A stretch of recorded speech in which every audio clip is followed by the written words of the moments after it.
26 degrees Fahrenheit. Feels like a heat wave. Never thought I'd utter those words. So the Towpath Trail actually goes right by Akron Summit Lake and even goes over part of it on a boardwalk.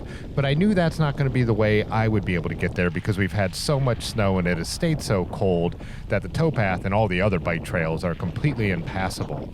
So I was going to take a different route to get out to where I assumed they would be at the lake.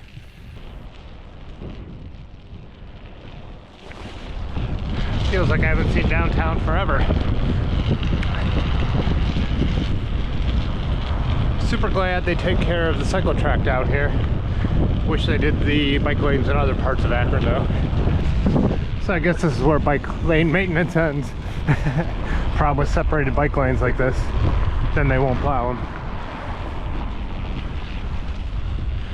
They gave us the barrier, but I guess they won't take their little tiny plow thing in there. Our friend Nate lives right on the lake, and he had actually shoveled out a section to ice skate on with his kids, so that's where I would be heading. That is also how we knew at least part of the lake would be safe to ride because it had been drilled down into there, and it's really cool. I try to show it on camera, but I wish you could see these cracks in the ice and these bubbles that are frozen into it. You could just tell how absolutely thick it is, but looking at it is something truly kind of unique. It's water on top.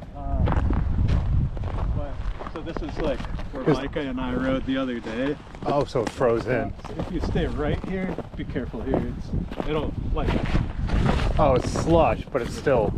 I mean, so the I don't know. Yeah. I drove here, and it's like getting here.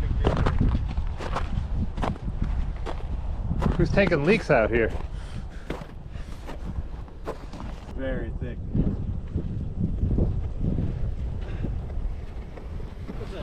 What's up? Yep. So as you can see, Ben and Micah were shoveling a path to ride, and the reason we know it's safe is because Nate had left them a drill. So they took the drill and they were testing the ice to make sure it was all at least, I think, 8 inches deep is the standard.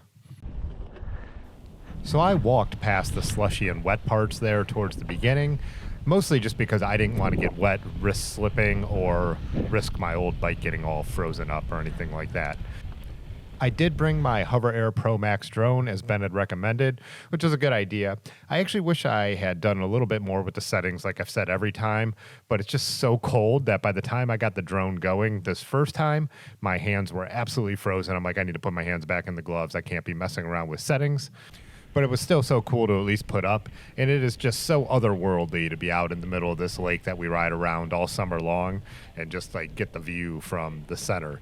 The ice was actually the deepest in the center of the lake, which was interesting, but we were wondering if there's some parts where there were like inlets where, you know, the roads drain into the lake, and so maybe it's a mix of the salt and the water that's coming off that's maybe moving a little bit that keeps it from freezing quite as solid in certain spots. I'm not sure. I'm not an expert in this.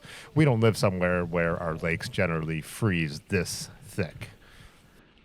After a while of rolling around and hanging out and taking some photos, a truck pulls up, Novak Heating and Cooling. Our buddy Aaron.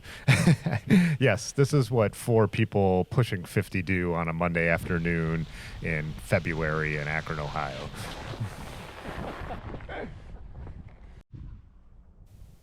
Here's where I was just trying to get the GoPro to show what it looks like, that crack and how deep the ice is here and all the little bubbles. Just super unique. I kind of wish I had brought one of my good cameras, but I'm not sure even with that there was really a way to capture what that kind of looks like. Video is probably actually a little better. So leave this on the back? Yeah. He said, yo. Afterwards, Ben and I decided to go warm up and get some lunch at Missing Falls. Micah was riding with us because his studio is right by Missing Falls as well. And then Aaron was going to meet us there for lunch too.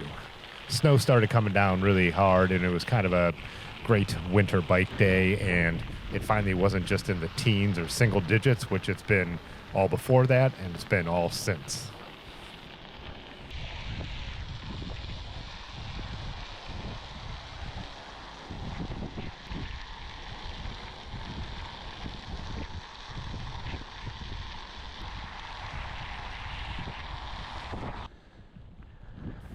This winter has really been starting to drag on me at this point. It's just been so crazy.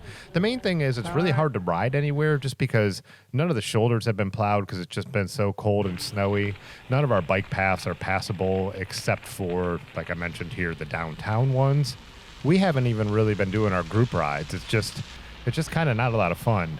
I definitely picked the right year to buy a new bike trainer because it's been getting some use, but even that is something I like to ride here and there mixed with outdoors, so I'm kind of getting sick of that as well. Did someone run a snowblower over this bridge?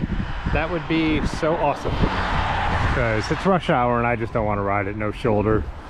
It comes off of construction. Yeah. This would be cool if this goes the whole way. If not, we're hoofing it through some slippery deep snow. That's not easy.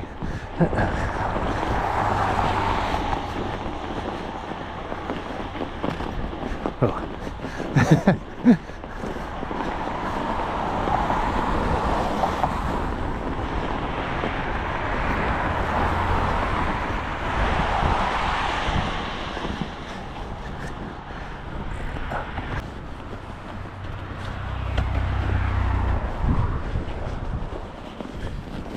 We're walking.